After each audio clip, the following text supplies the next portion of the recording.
একজন ভাই প্রশ্ন করেছেন, নামাজ শেষ করে, জামাতে নামাজ শেষ করে আমরা কি আমল করতে পারি?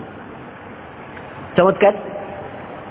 জামাতে নামাজ শেষ করার পরে, অর্থাৎ আমরা যখন সালাম ফিরাবো, আসসালামু আলাইকুম ওয়া রাহমাতুল্লাহ বলে, ডান দিকে একবার বাম দিকে একবার, সালাম ফিরানোর পরে আমরা কি আমল করতে পারি?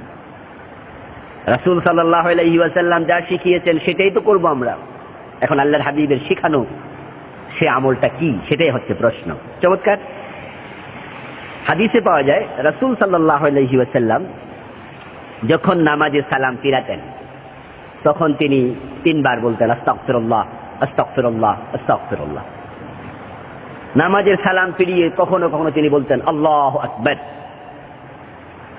নামাজের সালাম ফিরিয়ে রাসূল সাল্লাল্লাহু আলাইহি ওয়াসাল্লাম কখনো বলতেন আল্লাহুম্মা আনতাস সালাম ওয়া মিনকাস সালাম তাবারাকতা ইয়া যাল জালালি ওয়াল ইকরাম।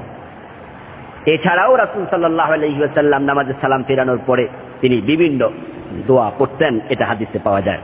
কিন্তু আমাদের দেশে এখন এই সুন্নাহটা মরে যাচ্ছে। এখন সালাম ফিরিয়ে ইমাম সাহেব মুনাজাত শুরু করে দিচ্ছেন, আমরাও মুনাজাত শুরু করছি। এখন মুনাজাতের মাঝে ইমাম সাহেব কি বলছেন আমরা কিন্তু আর শুনি না, কারণ ইমাম সাহেব তো সালাম ফিরানোর পরে মুনাজাত আস্তে আস্তে করছেন, গোপনে গোপনে করছেন।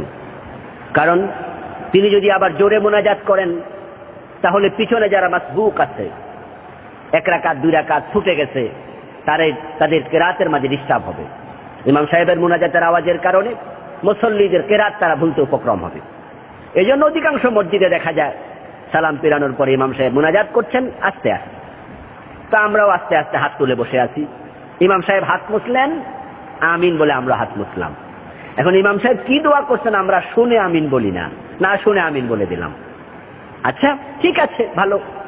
কিন্তু প্রশ্ন হলো, এখন ইমাম সাহেব যে হাত তুলে দোয়া করলেন, আমরা মুনাজাত করলাম, আল্লাহ রাসূল সাল্লাল্লাহু আলাইহি ওয়াসাল্লাম এটা কি করেছেন? যদি এটা রাসূল সাল্লাল্লাহু আলাইহি ওয়াসাল্লাম করেছেন হাদিসে পাওয়া যায় তাহলে আমরাও করব। কিন্তু আমরা তো পেলাম হাদিসে যেটা বললাম আস্তাগফিরুল্লাহ, আল্লাহু আকবার, লা ইলাহা ইল্লাল্লাহ, আল্লাহুম্মা আনতাস সালাম ওয়া মিনকাস সালাম, রাসূল এগুলো পড়তেন। এখন এগুলো না পড়ে মুনাজাত শুরু হয়ে গেল, এটা কিন্তু সুন্নাহ সম্মত নয়। রাসূল সাল্লাল্লাহু আলাইহি ওয়াসাল্লাম সাহাবায়ে কেরামকে সাথে নিয়ে নামাজের সালাম ফিরিয়ে সাথে সাথে সবাইকে নিয়ে সম্মিলিত মুনাজাত করেছেন। এটা কোনো হাদিস দিয়েই সাব্যস্ত নয়। হ্যাঁ, মুনাজাতের মাঝে আমরা একটা মজা পাই, মনে হয় যেন সালাম ফিরানোর পরে মুনাজাত না করলে তৃপ্তি হলো না, নামাজই শেষ হলো না। আসলে মজাটা সুন্নাহর ভিতরে খুঁজতে হবে। আল্লাহ হাবিব সাল্লাল্লাহু আলাইহি ওয়াসাল্লাম তিনি সালাম ফিরিয়ে দিয়েছেন, সালাম হচ্ছে নামাজের শেষ। এখন আপনার আর বসে থাকা দরকার নেই, মন চাইলে সুন্নাহ পড়ুন যদি সুন্নাহ থাকে, আর যদি সুন্নাহ নামাজ না থাকে আপনি মন চাইলে চলে যান, অথবা আপনার মন চাইলে ব্যক্তিগতভাবে আপনি ইবাদত করুন, নফল জিকির করুন, আপনি নফল তিলাওয়াত করুন, আপনার যা ভালো লাগে আপনি করতে পারেন। কিন্তু সালাম শেষ, নামাজ শেষ। কিছু কিছু এলাকায় সালামের পরে বসে থাকে, ইমাম যদি সবাইকে নিয়ে সম্মিলিত মুনাজাত না করে ইমামতি থাকবে না। তাহলে রাসূল সাল্লাল্লাহু আলাইহি ওয়াসাল্লাম যেটা করেননি, সবাইকে নিয়ে মুনাজাত করেছেন, একটা হাদিসও নেই। ব্যক্তিগতভাবে করেছেন আল্লাহর হাবিব মুনাজাত, এরকম দুই একটি হাদিস পাওয়া যায়। মুসান্নাফ ইবনে আবি শাইবাতে আসছে একটি হাদিস, সেখানে মুসান্নাফ ইবনে শাইবাতে উনি এনেছেন যে রাসূল সাল্লাল্লাহু আলাইহি ওয়াসাল্লাম কোন একদিন ফজরের নামাজের সালাম ফিরিয়ে তিনি হাত তুলে মুনাজাত করেছেন।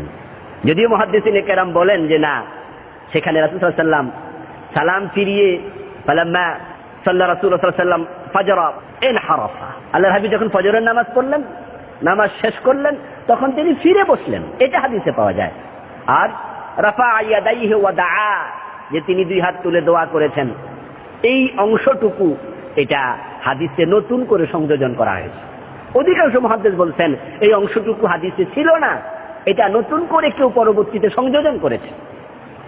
এরপরেও তর্কের খাতিরে যদি আমরা ধরে নেই এটা হাদিসে ছিল, তাহলে কি পাওয়া যায়? রাফা ইয়াদাইহি ওয়া দাআ, তিনি নিজের দুই হাত তুলেছেন, নিজে দোয়া করেছেন, সবাইকে নিয়ে করেছেন এটা তো নেই। ব্যক্তিগতভাবে তিনি করেছেন, এখন যদি আপনি করতে চান এই হাদিসকে সহিহ মনে করে, তো ব্যক্তিগতভাবে দোয়া করুন। কিন্তু আল্লাহর হাবিব সাহাবাই কেরামকে নিয়ে নামাজে সালাম ফিরিয়ে হাত তুলেছেন, এর পক্ষে কোনো জয়ীফ হাদিসও তো নেই, কোনো দুর্বল হাদিসও নেই। এখন আমাদের দেশে আমরা এটা করছি, করে আমরা মনে করছি যে এটা একটা ভালো কাজ করছি। তবে হ্যাঁ, সাল্লাল্লাহু আলাইহি সাল্লামের সুন্নাহর ভিতরেই আমরা ভালোটা তালাশ করব, সুন্নাহর বাহিরে গিয়ে আমরা মজা পেতে চাই না। আবার কিছু কিছু মসজিদে এমনও দেখা যায়, সালাম ফিরানোর পরে ইমাম সাহেব হুজুর এমন জোরে জোরে মুনাজাত শুরু করছেন যে পিছনে মুসল্লি যারা দুই এক রাকাত ছুটে গেছে সূরা ফাতিহা পড়ে কুলাইতে পারছেন না। সূরা ফাতিহা পড়তে যাচ্ছেন আর উনি ভুলে যাচ্ছেন, ইমাম সাহেব জোরে দোয়া করছে, মুসল্লিরা জোরে আমিন বলছে, আর মাসবুক নামাজিদের অবস্থা কি দাঁড়ায়? সেটা নিশ্চয়ই বাড়াবাড়ি, সেটা চরম মাপের বাড়াবাড়ি। সেই জন্য আসলে আমরাও নিজেরা অনেক সময় সালাম ফিরিয়ে দোয়া করতে বাধ্য হচ্ছি, অনেক সময় আমাদেরও করা লাগে, পরিবেশগত কারণে দেশের অবস্থা এমন হয়েছে।